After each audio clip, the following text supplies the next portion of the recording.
you three started RIZP together.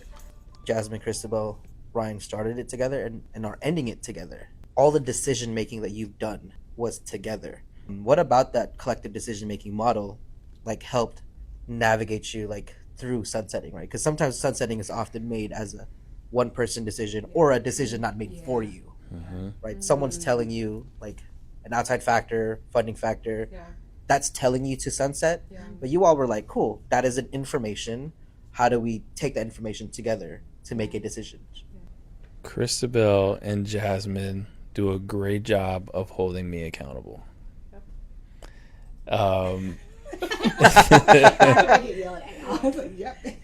And I say that because if I get an email, I'll forward it to them like a FY or like let's talk about this, or we're all on email or something, and we'll include it in our meeting, or it'll be like the next time we see each other, and they'll just come out and say like, so what about that? Like, what are we doing? And then we talk about it. And so I shared that because it's similar, right? Like I've always taken the approach that no matter the decision, it never just impacts me, right, as a leader. And I feel like I truly understand that.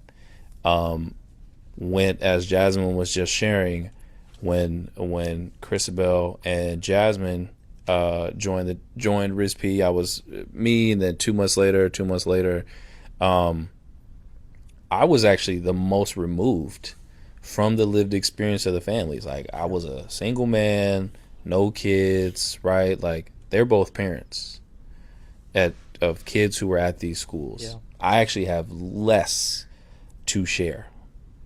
So that should be centered first, right? Like the lived experience of the families. And so using that as like my first guide of let me check in with them first. What are they hearing? What's on the school newsletter, right? What is the kindergarten registration process like? Because it was terrible. Yeah, it was really a bit bad. Right. And so using that to inform our decisions, because this is what other families are also going through. And then finding that out, right? So I think it started from then. It honestly started from day one. And now to that point where we made the decision, it turned into, right, like our livelihood. But also keeping that in mind, right? So I think that has it's been helpful, right? Like not making a decision alone. I'm saying this as an ED. Other EDs, if you're doing that, don't do it. Have a leadership team. Have other people that are also part of your decision making. But I think that has it's been helpful, right? And then still being a small team, like we were never an organization of 15. We were 3 to 5. Yeah, no, 6. 6. So regardless, it's like it's gonna impact everyone, right? Like it's not the ripple effects. It's a very small ripple before it reaches everyone. So I think that is what we just leaned into. And it's been a habit for us, to have that kind of collective decision making. So this wasn't going to be any different. I think when you're a small team and you work together for a long time, when one person comes to the table and is having a rough time, you don't even have to talk about it. Right away. Like even if they're, and I think, I feel like with the sunsetting decision, I think I needed just a little guidance on setting aside my personal panic and feelings and bringing into light the other things that would come from this. And it took processing. Like I didn't come to a decision overnight. It took me a long time, and I had to listen to these two and take their input and really think about it and process it. And I think we actually, I don't want to speak for you, but I think I definitely went back and forth a lot on the decision. Yeah. For me, mushy gushy, y'all. Oh, mushy gushy. I'm the extra one of the team if y'all haven't noticed. But for me, to be frank, a lot of times it's hard to find good people that can make a good team, right? It's very hard. And so I will say Ryan and Christabel are two solid folk. Yeah. And I say that because the way that we all ran the RIZP, we're kind of like a triangle, if you will, right? Yeah. And without one leg, it's going to fall flat, seriously. And so the beauty of what we did together, right? Because we started this together, we're ending this together. That's what worked for me. I can't speak to them, but like when there were times that just during this process and even now, like we might take a break and, whatever. Ryan would be like, Jasmine, you good? Or Chris would be like, you okay? You need anything? Like we check in with each other. So for whatever reason, it's like this unspoken thing that us three have where like we got each other's back outside of the RIZP. Yeah. And maybe Ryan created this day one. I don't know, but that's something that I noticed along the way is that what kept me going through this whole sunset process and even still to this day is just knowing that they're there. Yeah. And what that's doing and what that's done for me is just, it kind of shown some, just, it was familiar to me. Although the process of sunsetting is unknown, but the fact I looked to my left or my right and they're really so close to me, I just felt like home, if you will. Like, and I felt more just of security, especially leaning towards RVC as a collective unit with all the resources and all the support. So I just feel like that togetherness is really what really helped the process, just for me, just us being there and having that as a team. For us, it was a difficult decision to make, but it was something that, speaking for myself, I think I was at peace with sooner than I thought I would be.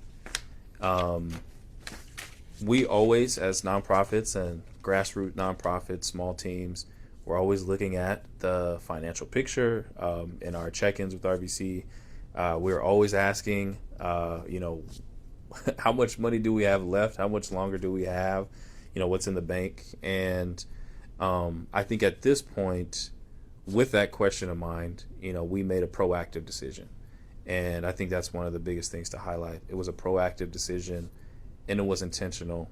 I think us as a team, we also for ourselves, choosing ourselves in this decision too, we didn't want to get to 1 month left of a salary or 2 weeks left of a salary and then make that decision.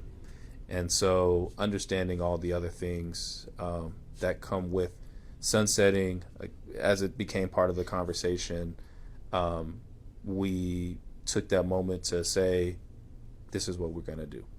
And I think to this date, since we made that announcement, we've received a lot of positive feedback and people thanking us for still having time with us, I think is one of the biggest things. So not an easy decision. A lot of credit to Miko and folks at RVC for helping us navigate this, even from a PR standpoint, having folks work with Jasmine, building out the messaging.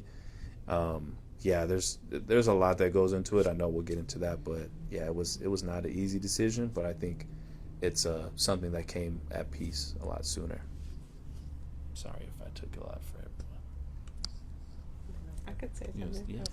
Yeah. I think for me, after a while, it came down to a decision between continuing to work and try and get funding and running out the money that we had, or making a conscious decision to sunset and using our money in a really intentional way instead of chasing after funding that was probably going to get really difficult to find. Hi, y'all. For me, it was really similar, and especially after our meetings we would have with RVC and with Miko, when they would really share our financials. And then for me on the storytelling, side of things became a little bit difficult because a lot of the especially coming after COVID, right? A lot of the stories that were being told with nonprofits was who wanted to fund this nonprofit and who didn't want to fund that nonprofit and things like that. So while that type of storytelling was going on and a lot of the discussion we were having in our meetings with Miko, I think, us just being just realistic with what's going on, especially us being parents as well with households and children and our families, we definitely, like what Ryan was saying, we just really wanted to get ahead of the game and ahead of the curve and just be realistic with ourselves and with everyone to say, hey, y'all, this is what we're getting ready to do and here's why, respectfully. Some of the things that you were all talking about with this decision about sunsetting really just shows the strength and the ability to pivot. And I think during the pandemic specifically, you all pivoted into a little bit more direct service, especially with the Basic Needs Action Team, whether that was like the food pantries or like the pop-up resources, which in turn into the Skyway Resource Center.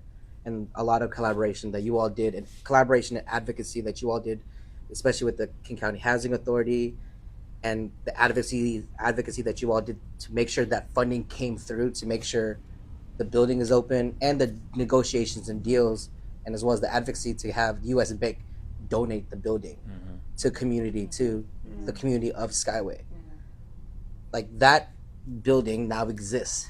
Like, that building has been transferred over to one of our own organizations, Skyway Coalition, but that came from an idea, like, you all were handing out diapers in the parking lot. Now it exists as a building. How does it feel to see that vision come to life?